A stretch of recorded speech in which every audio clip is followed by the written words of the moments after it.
तो फ्रेंड्स, कैसे हैं आप लोग। उम्मीद है आप लोग अच्छे होंगे। और अच्छे क्या होंगे, आप लोग देख ही रहे हैं स्टूडेंट के साथ कैसा व्यवहार किया जा रहा है।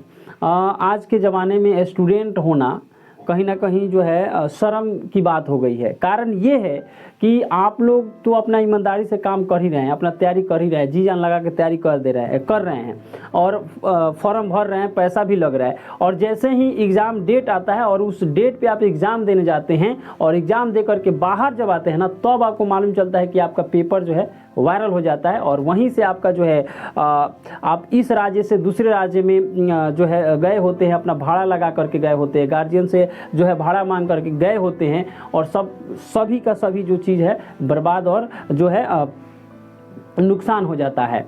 तो उस समय आप लोगों पे क्या बीत रही होगी मैं समझ सकता हूँ। मैं बात कर रहा हूँ यूपी पुलिस में जो अभी एग्ज़ाम हुआ था 17 फरवरी को, और 18 फरवरी वाला पेपर जो है वायरल हो जाता है। तो जिस तरह से बिहार में, चूँकि बिहार में जो है आज तक की पुलिस के जो है बहाली के क्षेत्र में सबसे बड़ी वैकेंसी आई थी 21,391 पोस्ट पे, और यूपी में भी आज तक के जो है जितनी भी बहाली पुलिस विभाग में थी वो सबसे जो है बड़ी बहाली यूपी में भी आई थी। मतलब सेम कंडीशन था। जिस तरह से बिहार में 21,000 जो है पुलिस विभाग में भर्ती दिया गया था, उसी प्रकार से यूपी में भी अभी तक का सबसे बड़ी बहाली जो है पुलिस विभाग में 60,244 जो है पोस्ट पे वैकेंसी आई थी। और बिहार पुलिस का 21,391 पोस्ट का जब जो है फॉर्म फिलअप हो रहा था 2023 में जून में, ये जो है फॉर्म फिलअप हो रहा था, तो यूपी पुलिस का जो है उस समय नोटिफिकेशन आया था। जरा सोचिए कि जैसे ही बिहार में जो है 21,391 पोस्ट पे, मतलब बिहार के इतिहास में सबसे बड़ी जो है वैकेंसी थी, वो भी पुलिस विभाग में, तो यूपी में भी जो है 60,000 जो है पोस्ट के लिए नोटिफिकेशन जारी कर दिया जाता है। और जाहिर सी बात है कि ये पहले वैकेंसी आई थी बिहार पुलिस का, तो इसका एग्ज़ाम पहले होगा।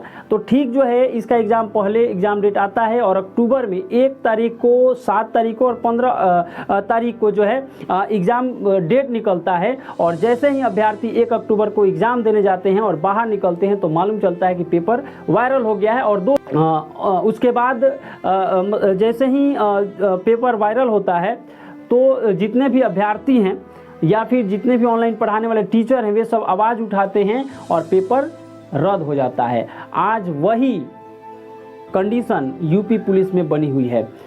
वहाँ पे भी जो है 17 फरवरी से एग्ज़ाम स्टार्ट हुआ था और 18 फरवरी के दिन जो है पेपर वायरल हो गया। और पेपर वायरल हुआ तो जितने भी अभ्यर्थी हैं और जितने भी जो ऑनलाइन पढ़ाने वाले टीचर हैं, वे सभी के सभी आवाज़ उठा रहे हैं और मांग कर रहे हैं कि पेपर रद्द किया जाना चाहिए। क्योंकि जो मेहनती छात्र हैं, जो गरीब किसान मजदूर के जो बेटे हैं, जिन्होंने मेहनत किया है और ईमानदारी से एग्ज़ाम दिया है, उनका जो है सिलेक्शन नहीं हो पाएगा। जो मतलब पैसे के दम पे जो है पेपर लीक करवा करके एग्ज़ाम देने गए हैं, उनका हो पाएगा। इसके लिए वो लोग जो है आवाज़ उठा रहे हैं।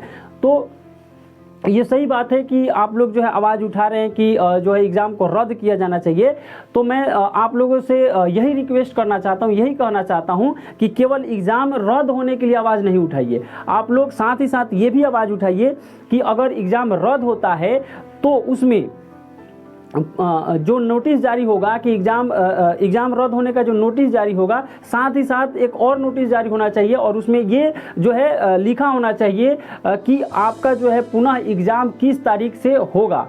नहीं तो देखिए ना, बिहार में भी इसी तरह का जो भी टीचर अभ्यर्थी आवाज़ उठाए कि पेपर रद्द होना चाहिए, और पेपर रद्द हो गया। और रद्द होने के बाद अभी तक जो जितने भी अभ्यर्थी हैं, जितने भी छात्र हैं, वे सभी इंतज़ार ही कर रहे हैं कि कब नया डेट आएगा एग्ज़ाम का। और अभी तक जो है CSBC की वेबसाइट पे कोई भी एग्ज़ाम डेट नहीं आया, और सारे के सारे स्टूडेंट जो हैं इंतज़ार करते करते थक गए हैं। बहुत से स्टूडेंट के जो गार्जियन हैं, वे जो है अब उनको जो है फोर्स कर रहे हैं कि अब तुम जो है बाहर जाओ, कमाओ। क्यों? कारण ये है कि बिहार में या फिर यूपी में या फिर झारखंड में जितने भी फॉर्म आ रहा है, फॉर्म सभी बच्चे भर रहे हैं और एग्ज़ाम जो है हो रहा है, और होने के साथ साथ वायरल हो जा रहा है और रद्द कर दिया जा रहा है। और 1 साल में भी जो है इसका प्रोसेस कंप्लीट नहीं हो पा रहा है। तो इसमें फ़ायदा किसको है? फ़ायदा जो है इसमें सरकार का है। और किस तरह से फ़ायदा है आइए मैं आपको जो है समझाने की कोशिश करता हूँ। देखिए बिहार पुलिस में जो है 21,391 पोस्ट, जो कि बिहार में पुलिस विभाग में आज तक की सबसे बड़ी बहाली थी, 21,391 पोस्ट। और इसके लिए जो है प्रत्येक कैंडिडेट से कितना चार्ज रखा गया था, तो मैक्सिमम जो है 800 रुपये एक स्टूडेंट का जो है इसमें ऑनलाइन कराने का खर्च था। और फॉर्म कितना इसमें भरे थे लोग, तो 20 लाख अभ्यर्थी जो इसमें फॉर्म भरे थे। और इसमें अगर एक कैंडिडेट से जो है 800 रुपया चार्ज लिया गया था, तो 20 लाख से आप मल्टीप्लाई कीजिए ना, 1 अरब 60 करोड़ रुपया होता है। जरा सोचिए, 1 अरब 60 करोड़ रुपया जो है कम रकम नहीं है। इससे किसको फायदा होगा? अगर अगले साल 2023 में जून में फॉर्म भराया है तो 1 अरब 60 करोड़ रुपया किसके पास गया होगा? सरकार के पास गया होगा।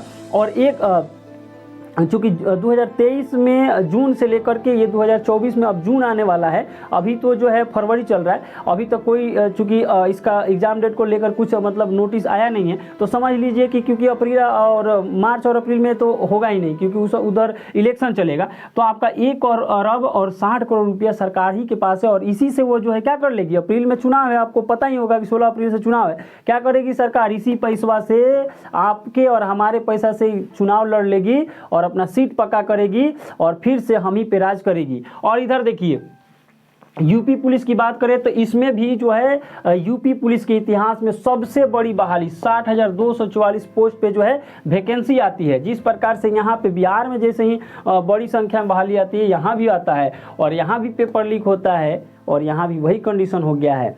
सभी बच्चे जो है मांग कर रहे हैं, टीचर मांग कर रहे हैं कि पेपर जो है रद्द होना चाहिए।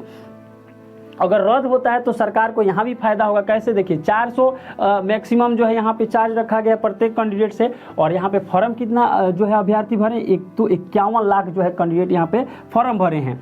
और इसका अगर 400 से 51 लाख में मल्टीप्लाई करिएगा तो 2 अरब 40 लाख रुपया होता है। तो ये पैसा किसके पास जाएगा? सरकार के पास जाएगा। और सरकार जो है इस पैसे से अपना काम करेगी और आप लोगों को जो है इससे आप लोगों को सिर्फ क्या करना पड़ेगा, तो आपको जो है इंतज़ार करना पड़ेगा। अगर रद्द हो जाता है तो साथ ही साथ एग्ज़ाम डेट का आप लोग इंतज़ार करिएगा और सरकार इसका लाभ लेगी। तो कहीं ना कहीं जो है ये बड़ी बहाली जो है दे दिया जा रहा है, स्टूडेंट के सामने रख दिया जा रहा है कि बड़ी बहाली आई है और बच्चों से फॉर्म भरवा लिया जा रहा है और पैसा जो है उनके सरकार के पास आ जा रहा है। मतलब कहा जाए तो एक तरह से ये जो है ना सरकार का जो है एक मतलब सिद्धांत बन गया है कि पैसा अगर पैसा की कमी है तो वैकेंसी निकाल दो, चार्ज ज़्यादा रख दो। जैसे यहाँ पे 800 रुपया रखा गया है, बताइए। और वैसे भी बिहार का कोई फॉर्म आ रहा है ना तो मतलब 500 से ऊपर ही रह रहा है। तो सरकार जो है एक मतलब प्रोसेस बना ली है कि पैसा का कमी है तो फॉर्म निकाल दो और वहाँ से बच्चे जो है चूँकि सभी बच्चों के पास इंटरमीडिएट का डिग्री है ही, फॉर्म भर देते हैं। कम से कम 20 लाख 25 लाख फॉर्म गिरता है और उसका जो है इतना 20 लाख फॉर्म गिरा, 800 रुपया चार्ज है, तो इतना अरबों में पैसा जा रहा है और सरकार के पास सीधे जा रहा है पैसा। तो ये भी एक जरिया हो गया है पैसा जो है सरकार को जो है स्टूडेंट से लेने का। और आप ही के पैसा से जो है चुनाव लड़ ले रहा है, चाहे कोई भी काम आप ही का समाज से रिलेटेड जो है काम करवा दे रहा है। तो कहीं ना कहीं जो है ये इलेक्शन से पहले ये बड़ी पोस्ट में जो है बहाली निकालने का एक तरह से आपको लॉलीपॉप दे दिया जा रहा है और आप खुश हो जा रहे हैं और आप ही के पैसा से आपको खुश करके आप ही के पैसा से चुनाव भी लड़ ले रहा है। तो आप लोग जो है बस मैं आप लोगों से यही रिक्वेस्ट कर रहा हूँ कि अगर यूपी पुलिस का आप लोग जो है जो पेपर रद्द हुआ है तो आप उसके लिए आवाज़ उठा रहे हैं, तो साथ ही साथ ये भी आवाज़ उठाइए कि अगर पेपर रद्द होता है, पेपर रद्द करना है, तो साथ ही साथ एक जो है पुनः दोबारा कब एग्ज़ाम होगा इसका भी डेट उसी के साथ जारी करिए। जैसे ही आप जो है रद्द करने का डेट जारी करते हैं, रद्द करने का नोटिस जारी करते हैं, तो साथ ही साथ पुनः कब एग्ज़ाम होगा ये भी जारी करें। और बताइए जितने भी अदर जो है स्टेट से बच्चे गए थे उनका जो है जितना भाड़ा लगा था, जो भी खर्च आया था, ये सब बर्बादी ना हो रहा है। तो ये सब स्टूडेंट के साथ जो है ना बहुत ही खिलवाड़ किया जा रहा है, मजाक बना कर रख दिया गया है सरकार। मतलब ये बताइए, हम तो ये नहीं समझ रहे हैं कि बिहार में जो एग्ज़ाम हुआ 1 अक्टूबर को एग्ज़ाम हुआ, इसमें जो है पेपर रद्द होता है, वायरल होता है, तो 7 अक्टूबर वाला और 15 अक्टूबर वाला भी पेपर रद्द कर दिया जाता है। अब बताइए उसका जो है 15 वाला और 7 अक्टूबर वाला पेपर जो है सेंटर पे, मतलब एग्ज़ाम सेंटर पे भी नहीं पहुंचा होगा, तब मतलब वो वायरल भी नहीं हुआ होगा। वायरल कैसे हो सकता है जब पहुंचा ही नहीं है सेंटर पे? तो उसका जो है रद्द नहीं करना चाहिए था ना, केवल 1 अक्टूबर वाला को ही रद्द करना चाहिए था। तो 7 अक्टूबर और 15 अक्टूबर वाला भी जो है रद्द कर दिया जाता है, और इस पूरे बहाली को जो है टाल करके अभी तक देखिए ये जो है फरवरी चल रहा है, और मार्च में तो मतलब कोई संभावना है नहीं, क्योंकि अभी तक कोई डेट जारी हुआ नहीं है, और अप्रैल में जो इलेक्शन है, तो इलेक्शन के बाद ही समझिए।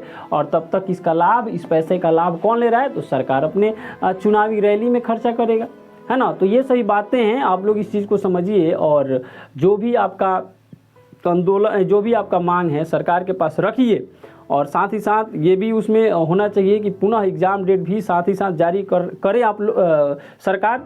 बस नहीं तो वही होगा कि जैसे बिहार में एग्ज़ाम रद्द हुआ है, और रद्द होने के बाद कोई भी नोटिस अभी तक जारी नहीं हुआ है, वैसे ही आपका भी हाल हो जाएगा। जैसे बिहार पुलिस का जो है कैंडिडेट इंतज़ार कर रहे हैं, और आप लोग भी इंतज़ार करिएगा, और इधर भी रद्द हुआ है, उधर भी रद्द होगा, और बस नुकसान आप ही लोग का होगा। तो बस इतना ही।